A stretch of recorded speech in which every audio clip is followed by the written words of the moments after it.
The morning sun cast long shadows across the crash site as Hana picked her way through the twisted metal. Her 6 limbs moved carefully over the broken pieces of what the grown-ups called a human transport ship. The wreckage had been sitting in the valley for 3 days now, and the collective overseers had already taken everything they thought was important. But Hana was good at finding things others missed. Her crystalline skin caught the light as she bent down to examine a piece of torn fabric.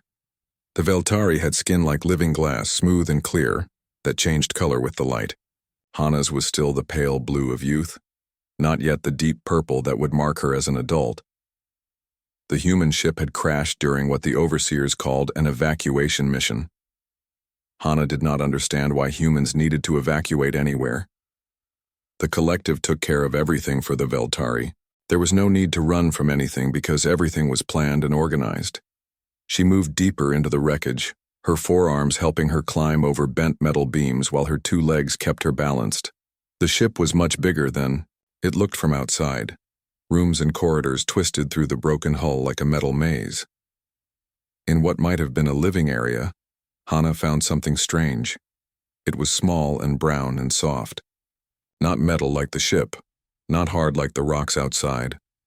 When she touched it with one of her thin fingers, it gave way under the pressure but bounced back when she lifted her finger away. The thing had a round head and a fat body. 2 dark spots sat where eyes might be, though they looked nothing like Veltari eyes. A small line marked where a mouth could be. 4 limbs stuck out from the body, but they were thick and stubby, nothing like her own graceful arms and legs. Hana had never seen anything like it. She picked it up carefully. It was lighter than she expected. The brown material was soft against her crystal skin, softer than anything she had ever touched. The Veltari made everything from metal or stone, or the hard plant fibers that grew in their underground farms. Nothing on Velthara felt like this. Around the strange object's neck was a small piece of fabric with marks on it. Hana could not read the marks, but she recognized them as human writing. The collective had taught all young Veltari to recognize different alien languages, even if they could not read them. She turned the object over in her hands. One of its arms was loose, hanging by threads. Someone had loved this thing enough to repair it before. The thought came to her suddenly, and she did not know where it came from. The Veltari did not love things. They used things, maintained things, and discarded things when they broke. But this object had been fixed with care. Footsteps echoed through the wreckage. Hana quickly hid the brown object inside her collection pouch and climbed toward the sound. She found Overseer Kang Min examining a pile of human belongings near what had been the ship's front section. "Child Hana," the Overseer said without looking at her, "you should not be here. The crash site will be cleared tomorrow." "I was looking for useful materials," Hana replied. This was not entirely false. She had found several interesting metal pieces that could be recycled. "The collective has already determined what materials have value," Kang Min said. His voice carried the flat tone that all adult Veltari used. Emotions had been removed from their species generations ago. Efficiency was everything. "Return to your learning pod." Hana bowed her head in the proper way. "Yes, Overseer." She left the crash site but took a long path back to the settlement. The brown object pressed against her side through the pouch, warm and soft. She had never felt anything warm that was not alive before. The Veltari settlement stretched across the valley floor in perfect geometric patterns. Every building was the same height, the same color, the same distance from its neighbors. The learning pods where the children spent their days were identical cubes arranged in neat rows. Hana's sleeping chamber was in Housing Block 7, Level 3, Position 42. It was exactly like every other sleeping chamber except for the small collection of interesting objects she kept hidden under her rest platform. She had been collecting things for as long as she could remember. Unusual rocks, pieces of metal with strange shapes, fragments of alien technology that occasionally fell from trading ships. The overseers would have taken these objects away if they knew about them. Individual collections were not efficient, but Hana could not stop herself from keeping things that seemed special. She pulled the brown object from her pouch and set it on her rest platform. In the soft light of her chamber, it looked almost alive. The dark spots that might be eyes seemed to watch her. "What are you?" she whispered. The Veltari language had no word for the feeling that grew in her chest as she looked at the object. It was not fear, which they understood as a response to danger. It was not curiosity, which they recognized as the drive to gather information. This feeling was something else, something warm and strange. She touched the object's round head with one finger. The soft material compressed and sprang back. She did it again, fascinated by the response. Then she tried touching its stubby arms and thick body. Everything yielded to her touch but returned to its original shape. Without thinking, she picked it up and held it against her chest. The warmth that spread through her crystal skin was unlike anything she had ever experienced. Not the heat of the sun or the warmth of the thermal vents. This was gentler, somehow comforting in a way she could not explain. Hana held the object for a long time, watching the way the light played across its brown surface. She traced the line of its mouth with her finger and wondered what expression it was meant to show. Human faces could change, she knew. They could show different feelings. The Veltari face was always the same, calm and neutral and efficient. As the chamber lights dimmed for the sleep cycle, Hana carefully placed the brown object on the rest platform beside her. She had decided to keep it, though she could not say why. The collective would call this decision inefficient. There was no logical reason to keep a broken object from a crashed ship, but as Hana settled into her sleep position, one arm reached out to touch the soft object beside her. The strange warm feeling filled her chest again, and for the first time in her life, she fell asleep, feeling something the Veltari had no name for. She was not alone. Hana woke before the chamber lights brightened for the morning cycle. The soft brown object was still beside her, exactly where she had left it. She reached out and touched it gently, feeling that strange warmth spread through her again. During the sleep period, she had thought of a word for the object. She would call it Buddy. The word came from somewhere deep in her mind, though she did not know why it felt right. She picked up Buddy and held him close, his soft body pressed against her crystal skin, and she found herself making a sound she had never made before. It was low and gentle, almost like the humming of the thermal generators, but warmer somehow. The Veltari did not make unnecessary sounds. They spoke when information needed to be shared and stayed quiet when it did not. But this sound felt good to make, even though no information was being passed. "Good morning, Buddy," she whispered. Her reflection in the chamber's metal wall showed her speaking to the brown object as if it could hear her. This was clearly not logical behavior. Objects could not hear or respond. Yet Hana continued talking to Buddy as she prepared for the day cycle. "I will take you with me today," she said. "But you must stay hidden. The overseers would not understand." She carefully placed Buddy in her collection pouch and made her way to Learning Pod 7. The other young Veltari were already at their study stations, their crystal skin glowing pale blue in the morning light. Everyone looked the same. Everyone acted the same. Everyone learned the same lessons at the same speed. Hana took her position at Study Station 42 and activated her learning screen. Today's lessons were about alien species and their inefficient behaviors. The screen showed images of different races from across the galaxy, explaining their weaknesses and emotional flaws. But when the lesson reached the section about humans, Hana paid closer attention than ever before. Humans form irrational attachments to objects, places, and other individuals, the lesson explained.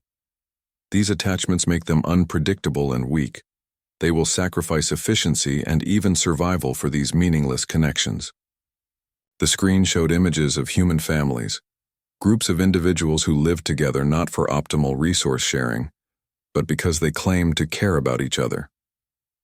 Hana watched a recording of human children playing with objects that served no practical purpose.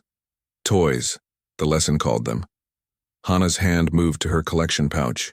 Buddy was a toy. A human child had played with him, cared for him, maybe even talked to him like she was doing now. Their emotional responses make humans dangerous and unpredictable in negotiations, the lesson continued. They will fight beyond logical limits to protect their attachments. This makes them formidable enemies but also exploitable if their attachments are threatened. The lesson moved on to other species, but Hana's mind stayed with the humans. She thought about the crashed ship and wondered about the human child who had owned Buddy. What had happened to them? Had they been sad to lose their toy? Sad. Another word that came from nowhere, but Hana understood its meaning somehow. It was the opposite of the warm feeling she got from holding Buddy. During the midday rest period, Hana found a quiet corner, in the recreation area, and carefully took Buddy from her pouch. She held him in her lap and studied his construction more closely. His brown material was soft, but strong. The seams where different pieces joined together were neat and precise. Someone had made Buddy with great care, paying attention to details that had no practical purpose. His ears were perfectly rounded. His arms and legs were the same length. His face had been designed to look gentle and friendly. "You were made with love," Hana whispered, though she did not know where that word came from either. "What are you doing?" Hana quickly covered Buddy with her hands and looked up. Jinwoo, another young Veltari from her learning pod, stood nearby. His crystal skin showed the slight purple tinge that meant he was close to reaching adult status. "I am examining an object," Hana said carefully. Jinwoo's eyes focused on her hands. "What kind of object?" Hana hesitated. Sharing her secret felt dangerous, but something about Jinwoo's expression seemed different from the usual flat neutrality of their people. He looked curious in a way that went beyond simple information gathering. Slowly, she moved her hands away and let him see Buddy. Jinwoo's skin changed color slightly, a ripple of lighter blue moving across his face. "What is it?" "I found it in the human ship," Hana said. "It is called a toy. Human children play with toys." "Play?" Jinwoo asked. Hana realized she could not explain play in terms the Veltari would understand. It was not learning. It was not working. It was not preparing for adult responsibilities. It was something else entirely. "I think play is when you do something because it makes you feel good," she said. Jinwoo reached out slowly and touched Buddy's soft head. His eyes widened as his finger pressed into the yielding material. "It feels strange." "Different," Hana agreed. "Not like anything we make." Jinwoo sat down beside her. For several minutes they both touched Buddy, exploring his soft texture and simple construction. Hana watched Jinwoo's face change as he experienced the strange warmth that came from contact with the toy. "I understand why the human child kept this," Jinwoo said finally. "It feels good to touch." "Yes," Hana said. "And it feels good to hold." She showed him how Buddy could be hugged against the chest, how the soft weight of him created that unusual warm sensation. Jinwoo tried it and made the same gentle humming sound that Hana had discovered that morning. "We should not be doing this," Jinwoo said, but he did not stop holding Buddy. "No," Hana agreed, "but I cannot stop myself." They sat together in comfortable silence, taking turns holding the toy. For the first time in her life, Hana felt connected to another Veltari in a way that had nothing to do with shared work or learning assignments. She felt like Jinwoo understood something important about her, something she was only beginning to understand herself. "There are others who might want to try this," Jinwoo said quietly. Hana thought about Bo-Ra and Taimin, two other young Veltari who sometimes showed tiny flashes of curiosity that went beyond normal information gathering. Maybe they would understand too tomorrow, she said, during rest period, but we must be very careful. Jinwoo nodded and handed Buddy back to her. As their hands touched during the transfer, Hana felt a spark of that warm feeling pass between them. Not from the toy this time, but from the simple contact with someone who understood. That night, Hana held Buddy close and thought about the word the lesson had used to describe human connections. Attachment. She was forming an attachment to Buddy, and now maybe to Jinwoo as well. The collective would call this inefficient and dangerous. But as Hana drifted into sleep with Buddy warm against her chest, she thought that some dangers might be worth facing. Tomorrow, she would share this feeling with others who might understand. Tomorrow she would begin to teach her people something they had forgotten how to feel. Tomorrow, everything would change. The next day during rest period, Hana and Jinwoo waited in their quiet corner until Bora and Taimin walked by. Bora was small even for a young Veltari, with skin so pale it was almost white. Taimin was taller and moved with quick, nervous energy that the overseers often tried to correct. "Bora, Taimin," Jinwoo called softly. "Come here." The two approached slowly. Bora's large eyes studied them with the sharp intelligence that made her the best problem solver in their learning pod. Taimin looked around nervously to make sure no overseers were watching. "We want to show you something," Hana said. "But you must promise not to tell the collective." Bora tilted her head. "What kind of something?" Hana carefully pulled Buddy from her pouch. Both Bora and Taimin stared at the soft brown toy with confusion. "What is it?" Taimin asked. "It belonged to a human child," Hana explained. "It is called a toy. Touch it." Bora reached out first, pressing her finger into Buddy's soft head. Her skin flickered with surprise as the material compressed and bounced back. "It feels alive, but it is not alive." "Try holding it," Jinwoo suggested. Bora took Buddy carefully and held him against her chest the way Hana had shown Jinwoo. Her eyes widened as the warm feeling spread through her crystal skin. "Oh," she whispered. "Oh, this feels good?" Hana asked. "More than good," Bora said. "It feels like safety." Taimin bounced on his feet with excitement. "Let me try." When Taimin held Buddy, his usual nervous energy calmed. His quick movements slowed and his skin took on a peaceful blue glow. "I do not want to give him back," he said. "That is attachment," Jinwoo explained. "The humans feel this way about things and people they care about." "Care about?" Bora repeated slowly. "We do not have words for these feelings." Over the following days, the four friends met in secret to take turns with Buddy. Each discovered different aspects of the emotions the toy awakened. Bora found that holding Buddy helped her think more creatively. When she hugged the toy and then worked on her logic puzzles, she solved them faster and found solutions that surprised even herself. Taimin discovered that the calm feeling from Buddy stayed with him even after he gave the toy back. His nervous energy became focused energy. He started helping other students with their work, not because the collective required it, but because it felt good to make others succeed. Jinwoo began to understand the concept of protection. When other young Veltari came too close to their secret meeting spot, he felt a strong urge to keep them away. Not from logic or rules, but from a desire to keep something precious safe. Hana watched her friends change and felt something new growing in her chest. Pride, though she did not know that word yet. She was proud of her friends for understanding. Proud of herself for sharing something important. Proud that they were discovering together what the collective had forgotten. But their secret could not stay hidden forever. On the 7th day, caretaker Sujin noticed changes in the children. Sujin was responsible for monitoring the development of young Veltari in Housing Block 7.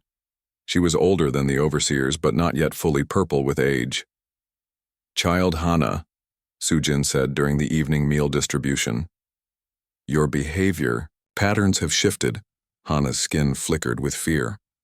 "I do not understand, caretaker. You have been making vocal sounds during rest periods.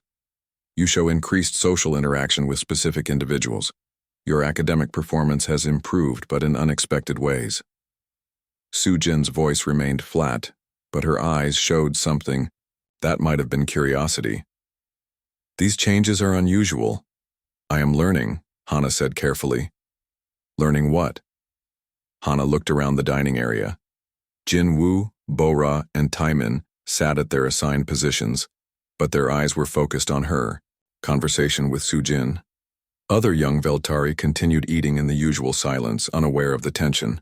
"Learning about humans," Hana said finally. Sujin sat down across from her, something caretakers rarely did during meal periods. "What about humans interests you?" "How they think, how they feel, how they care about things."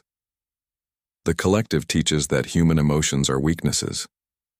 "Yes, Hana said. But what if the collective is wrong? The words hung in the air between them. Questioning the collective was not forbidden exactly, but it was not encouraged either. The collective was efficiency and logic, and the wisdom of thousands of years of Veltari civilization. Sujin's skin shifted color slightly. Explain. Hana took a deep breath. Humans died trying to save their children in that crashed ship. The collective would call that inefficient. But maybe it was something else. Maybe it was love. Love. Sujin repeated the word as if testing its shape. You have been studying human emotional concepts. Not studying, Hana said. Feeling. That evening, Sujin requested a private meeting with scholar Hyun-sik, the oldest Veltari in their settlement.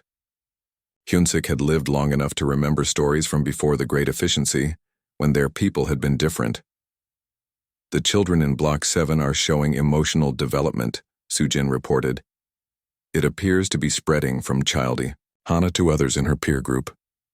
Hyun-sik's ancient purple skin seemed to glow in the dim light of his study chamber. Emotional development. I have not heard those words in many cycles. Should I report this to the overseers? Tell me more about these emotions. Sujin described the changes she had observed, the children's increased creativity, their desire to help each other, their protective behaviors, and their obvious attachment to something they kept hidden. They are forming bonds, Hyun-sik said slowly. True bonds, not just work partnerships or learning groups. Is this dangerous? Hyun-sik was quiet for a long time. His ancient eyes looked at something beyond the walls of his chamber, perhaps into the past. Our ancestors chose efficiency over emotion because they believed emotions made us weak, he said finally. But I remember the old stories. Before the Great Efficiency, our people created beautiful art, told stories that lasted generations, and would die protecting their loved ones. The collective says those behaviors were wasteful. Perhaps. Or perhaps we lost something important when we chose pure logic. Hyun-sik looked directly at Sujin. What do you think we should do? I do not know, Sujin admitted. But watching these children, they seem more alive than the others, more creative, more determined. If emotions are weakness, why do they seem stronger? The next morning brought news that changed everything. Long-range sensors detected a massive fleet approaching Velthara. The ships belonged to the Kethmore Empire, a race known for their aggressive expansion and superior military technology. The collective gathered all citizens in the main assembly hall to announce their decision. The senior overseers stood in perfect formation as their leader spoke in the flat, emotionless tone that represented ultimate efficiency. Analysis indicates the approaching fleet contains forces beyond our defensive capabilities, the leader announced. The logical response is systematic evacuation. Priority will be given to preserving genetic diversity and critical knowledge. Evacuation will begin with the most valuable individuals and proceed according to efficiency algorithms. Hana sat with her friends in the youth section and felt something new and terrible growing in her chest. The evacuation algorithm would save the smartest adults first, then the most useful workers, then the strongest young adults. Children would be evaluated last, and some would be left behind if space ran short. She looked at Bora, small and fragile, but brilliant. At Taimin, nervous and quick but not considered valuable by collective standards. At Jinwoo, older, but not yet adult, caught between categories. The collective was willing to abandon some of them for the sake of efficiency. But Hana had learned something from Buddy and the crashed human ship. She had learned that some things were worth fighting for, even when logic said you could not win. That night, as the evacuation preparations began, Hana held Buddy close and whispered to her friends. The humans in that ship did not run away from danger. They stayed and fought to protect their children. Maybe it is time we learned to fight too. Jinwoo's skin glowed with determination. What do you want us to do? I want us to save everyone, Hana said, even if the collective thinks it is impossible. Bora smiled, an expression that looked strange on a Veltari face but somehow felt perfectly right. Then we need to learn how to think like humans. Outside, the Kethmore fleet drew closer, bringing war to a world that had forgotten how to fight. But in a small sleeping chamber, 4 young Veltari held a soft brown toy and discovered that love could make them braver than logic ever could. The evacuation ships would arrive in 2 days. The Kethmore fleet would reach Velthara in 3 days. The collective worked with perfect efficiency, creating lists and schedules and priority rankings for who would be saved. Hana watched the preparation with growing anger, an emotion that felt like fire in her crystal chest. The evacuation algorithm had classified her as priority level 4 out of 5. Bora was level 5 because of her small size. Taemian was level 4 because his nervous energy was seen as a flaw. Only Jinwoo had achieved level 3 because of his approaching adult status. Level 5 meant being left behind if space ran short. They are going to abandon Bora, Hana whispered to her friends during their secret meeting. And maybe us too. The collective says it is logical, Jinwoo said, but his skin flickered with the same anger Hana felt. Save the most valuable individuals to preserve the species. Bora is valuable, Taemin said fiercely. She is the smartest person in our entire learning pod. But she is small, Bora said quietly. Small means weak to the collective. Weak means not worth saving. Hana held Buddy close and thought about the human recordings she had found in the crash site. During her secret visits back to the wreckage, she had discovered more of the human child's belongings. A small device that showed moving pictures and voices from the child's life. She had seen human parents fighting desperately to protect their children. Not because it was efficient, not because the children were the most valuable members of society, simply because they loved them. I know what we have to do, Hana said suddenly. We need to learn how humans fight. The collective will never listen to children, Jinwoo protested. Then we do not ask the collective, Hana replied. We ask the grown-ups who are starting to understand what we understand. That night, Hana approached caretaker Soo-jin during the quiet period before sleep cycle. Soo-jin was reviewing evacuation, assignments on her datapad, her skin showing the stress patterns that came from difficult decisions. Caretaker Soo-jin, Hana said softly. I need to show you something important. Soo-jin looked up from her work. Over the past days, she had been watching the children's emotional development with growing fascination. Their increased creativity and determination had not gone unnoticed. What is it, child Hana? Hana carefully pulled Buddy from her pouch. This is what started everything. This is what taught us to feel. Soo-jin reached out and touched the soft, brown toy. Her eyes widened as she experienced the warm sensation that had changed the children's lives. What is this feeling? Comfort, safety, love, Hana said. This toy belonged to a human child who died in the crash. But before he died, his family fought to save him. They did not use algorithms or efficiency ratings. They fought because they loved him. Soo-jin held Buddy carefully, her adult mind, struggling to process emotions that had been suppressed for generations. These feelings, they are very strong. Strong enough to make us want to protect each other, Hana said. Strong enough to make us want to save everyone, not just the ones the collective thinks are valuable. The Kethmore fleet is too powerful, Soo-jin said. Fighting them would be suicide. Maybe, Hana agreed.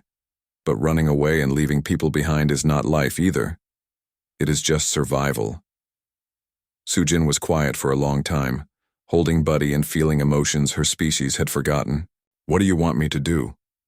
Help us convince others. Help us learn to fight like humans fight, with love instead of just logic. The next morning, Soo-jin visited Scholar Hyunsik again. This time she brought Buddy with her. When the ancient scholar held the soft toy, his purple skin began to glow with colors that had not been seen in Veltari society for centuries. Tears formed in his old eyes, though he did not understand what they were. I remember, he whispered.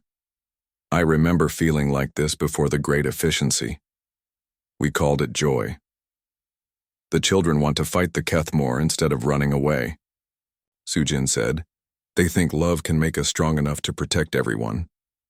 Hyunsik closed his eyes and held Buddy close. Perhaps they are right. The old stories speak of Veltari warriors who fought beyond logic because they had something precious to protect. We thought we evolved beyond such things, but maybe we just became less than we were. That afternoon, Hyunsik called a secret, meeting with other adults who had begun to notice changes in the emotional children. Soo-jin brought Buddy, and one by one, the adults experienced the awakening that had started with 4 young friends. Engineer Myung-ho discovered that caring about his work made him more creative than any algorithm. Medical technician Yoon-ji realized that worrying about her patients made her a better healer than pure efficiency ever could. Communication specialist Dong-wook found that forming bonds with other adults made their group work better than collective coordination. The children are right, Yoon-sik announced as the secret group gathered in an unused storage chamber. We have become so focused on survival that we forgot what makes survival worthwhile. But how can we fight the Kethmore? Engineer Myung-ho asked. Our weapons are defensive. Our strategies are based on evacuation and preservation. Bo-ra, who had been listening from the shadows with her friends, stepped forward. May I suggest something? The adults turned to look at the small child who had been classified as least valuable by the evacuation algorithm. The Kethmore expect us to fight like machines, Bo-ra said, her young voice clear and confident. They expect logical tactics and predictable responses. But humans taught us that love makes you unpredictable. Explain, Hyunsik said gently. Bo-ra's skin glowed with excitement as she shared ideas that would never have occurred to the purely logical collective. We use the evacuation as a trick. Make them think we are running away while we prepare traps. Use our knowledge of Velthara's underground systems to attack from unexpected directions. Fight not to win, but to protect, which means being willing. To take risks no algorithm would approve. Taemin bounced forward with his own suggestions. I know every tunnel and cave in this valley. We could hide people and weapons where the Kethmore would never look. Jinwoo added his thoughts about protecting the settlement's children and elderly. If we fight like humans fight, we protect everyone first, and worry about victory second. Hana held Buddy and looked at the group of adults and children who had learned to feel again. The collective will call this inefficient and dangerous. Yes, agreed Soo-jin. But the collective's plan guarantees that some of us will die. This plan gives all of us a chance to live, or all of us a chance to die together, Engineer Myung-ho pointed out. Together, Hana repeated. That is the important word. Humans do not abandon each other. They stand together even when logic says they should run. Over the next 18 hours, the secret group worked with desperate energy. They used love-driven creativity to design traps and strategies that the collective's computers had never considered. They hid weapons and supplies in places that only emotional bonds could inspire people to defend. Most importantly, they began to spread the emotional awakening to other Veltari. Not everyone was ready to feel again, but enough understood that something precious was worth fighting for. When the Kethmore fleet arrived in Velthara's orbit, they found something they had never encountered before, a species that had abandoned pure logic and rediscovered the dangerous power of love. The first Kethmore landing ships descended toward a world that should have been evacuating in orderly fashion. Instead, they found a people who had learned from a small brown toy that some things were more important than survival. Hana stood with her friends on the ridge overlooking their settlement, holding Buddy close to her heart. Below them, Veltari warriors took positions that no algorithm had planned, driven by emotions that made them unpredictable and determined. Are you afraid? Bo-ra asked quietly. Yes, Hana admitted. But I'm also something else. Something that humans called brave. The first explosions lit up the sky as the battle for Velthara began. But this time, the Veltari were not fighting just to survive. They were fighting for love. The Kethmore warriors expected resistance, but not the kind they found on Velthara. Their ships landed in the main valley where the Veltari settlement spread in perfect geometric patterns. The Kethmore had fought logical enemies before.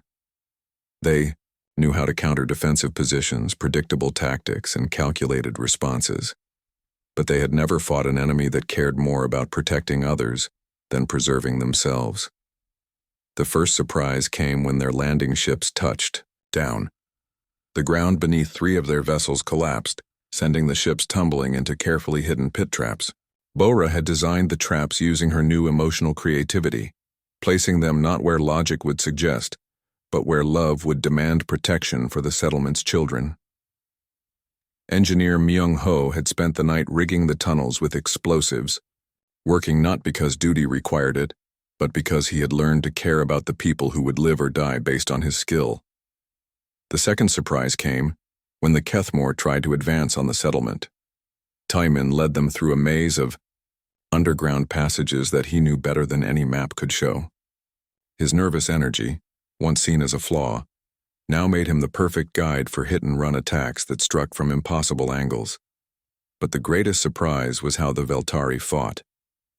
Jin Woo had positioned himself at the settlement's school. Complex, not because it was strategically important, but because protecting the place where children learned felt more important than protecting weapons or supplies. When Kethmore soldiers tried to break through his position, they faced an enemy who fought with desperate courage rather than calculated efficiency. The Kethmore commander, General Vextar, watched the battle unfold from his command ship with growing confusion. His tactical computers could not predict the Veltari responses. Every time his forces adapted to one strategy, the defenders switched to something entirely different. "They are fighting like humans," his intelligence officer reported. "Emotional, unpredictable, willing to sacrifice efficiency for protection of non-essential individuals." "Impossible," General Vextar growled. "Veltari are logical.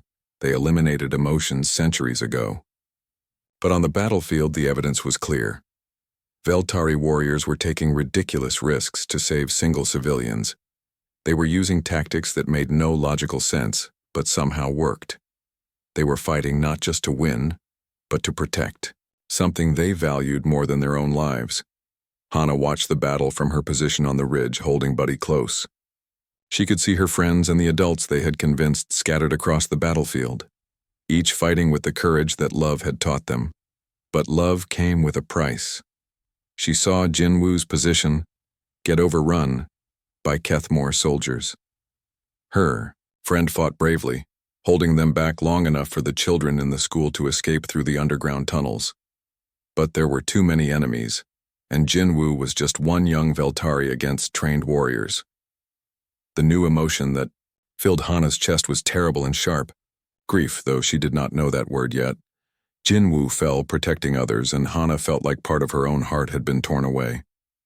"Jin Woo," she whispered, tears streaming down her crystal face.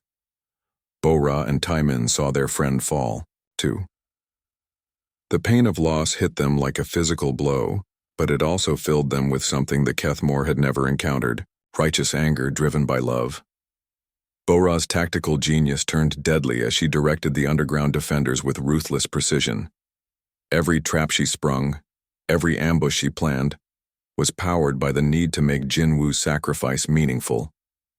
Taimin's knowledge of the tunnel systems became a weapon of revenge and protection. He led Kethmore soldiers into dead ends and collapsed passages, fighting not with the calm efficiency of old Veltari, but with the fierce determination of someone who had lost a friend. The battle raged for 6 hours. The Kethmore had superior numbers and weapons, but the Veltari had something their enemies could not understand or counter. They had learned to fight for love instead of logic. Scholar Hyun-sik, ancient and frail, held a position at the settlement's archives. When Kethmore soldiers tried to destroy the records of Veltari history, they found an old academic who fought like a warrior, not because the archives were strategically important, but because they contained the stories of his people, and he had learned that stories mattered. Caretaker Su Jin coordinated the protection of children and elderly civilians, using emotion-driven intuition to predict where they would be safest. Her care for others made her decisions faster and more effective than any computer algorithm. Medical technician Yoon Ji worked in the underground treatment centers, saving lives not because duty required it, but because each patient mattered to her personally. Her emotional connection to their pain made her work with skill and speed that surprised even herself.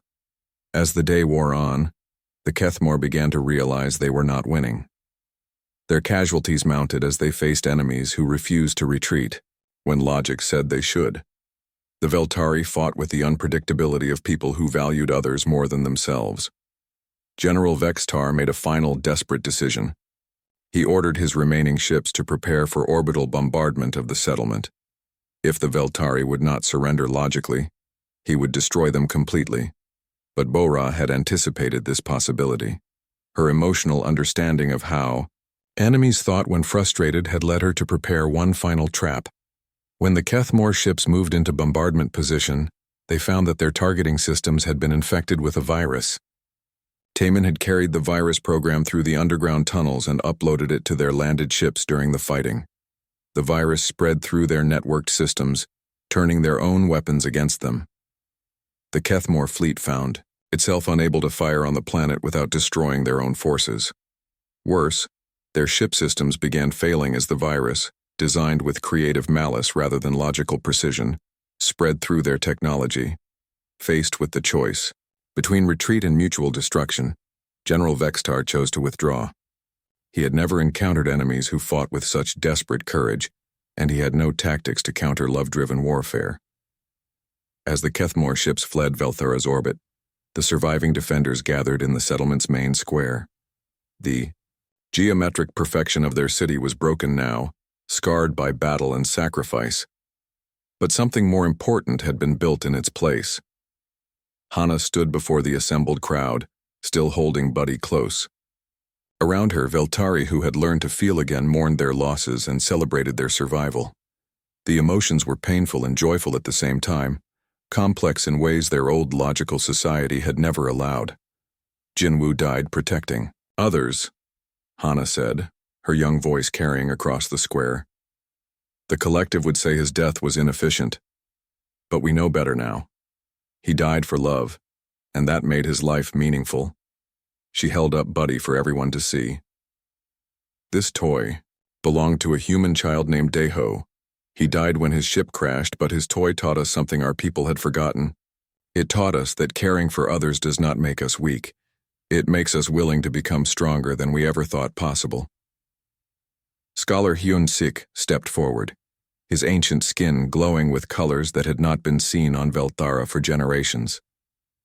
Today we learned that our ancestors were not wrong to feel emotions. They were wrong to think emotions made us weak. In the days that followed, the Veltari began building a new society. They kept the efficiency and logic that had served them well, but they added back the emotions that made efficiency meaningful.